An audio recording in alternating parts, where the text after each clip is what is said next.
आज हमारे देश के सुपर पावर और missile man APJ Abdul Kalam की आज 10वीं पुण्यतिथि है। उनका जन्म हुआ था रामेश्वरम में, तमिलनाडु के अंदर 31 अक्टूबर 1931 में। और उन्होंने अपने देश को वो ताकत दी कि दुनिया उनको याद करती है।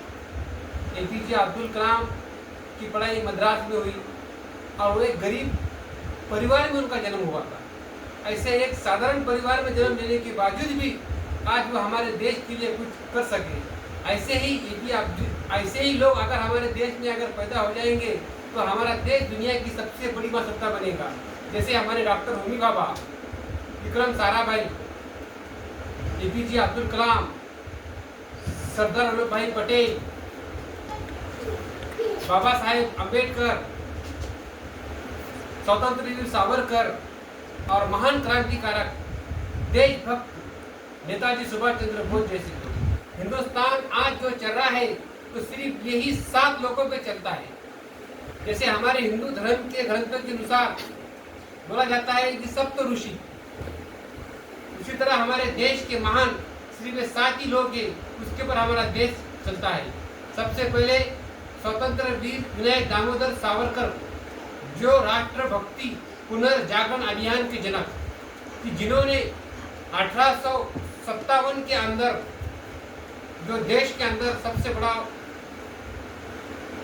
क्रांति का उठाव हुआ था, उसकी याद में उन्होंने एक पुस्तक लिखा था 1907 में।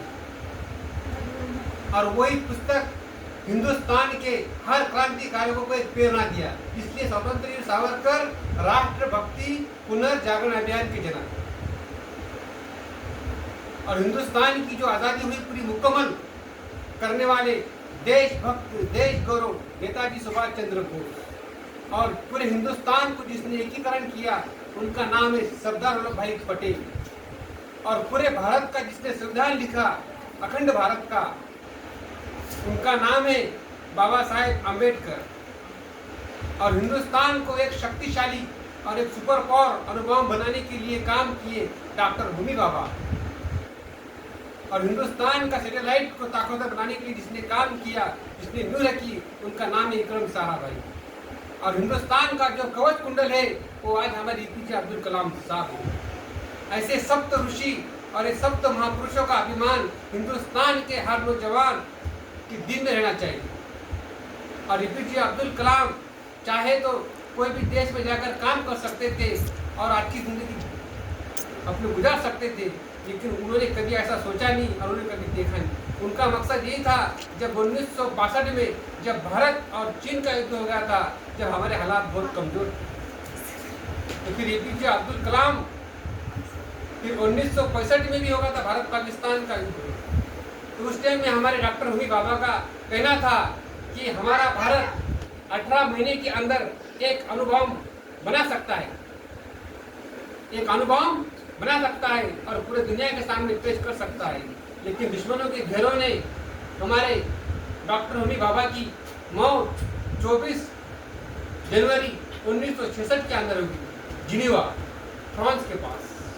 लेकिन हमारे एपीजे अब्दुल कलाम ने उनके मौत की और उनके जान की भरपाई की और हिंदुस्तान के लिए एक ऐसा अणुबम बनाया और ऐसी एक शक्ति बनाई। आज भी एपीजे अब्दुल कलाम को हिंदुस्तान ही नहीं बल्कि पूरी दुनिया याद करती है।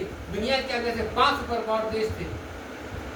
पहले अमेरिका, दूसरा रशिया, तीसरा फ्रांस, चौथा इंग्लैंड और 5वां चीन। एपीजे अब्दुल कलाम भी कहते थे कि मैं भी अपने भारत के लिए ऐसा अणुबम बनाऊं। भारत में सबसे पहले शुरू अणुबम की भर्ती जो हुई थी, उसका टेस्ट पोखरण में हुआ था 11 मई 1974। फिर बाद में अटल बिहारी वाजपेयी की सरकार बनी 1998 में। फिर बाद में दोनों देशभक्त थे, अटल बिहारी वाजपेयी और एपीजे अब्दुल कलाम। फिर ये दोनों मिलकर ना उन्होंने किसी की बात नहीं बनाई और उन्होंने किसी की बात नहीं सुनी। और फिर बाद में उन्होंने 1958 के अंदर एक बम बना दिया और पूरे दुनिया को चमकीत कर दिया। एपीजे अब्दुल कलाम हमारे हृदय में और हमारे दिल में रहना चाहिए। वो कोई जात के नहीं है, कोई धर्म के नहीं है और कोई पंथ के लिए नहीं। महापुरुष का धर्म सिर्फ ये क्यों होता है, वो है सिर्फ राष्ट्र धर्म। वो राष्ट्र धर्म के लिए जिए और राष्ट्र धर्म के लिए मरे। आखिरकार उनकी मौत 27 जुलाई 2015 को शिलोंग मेघालय में हो गई।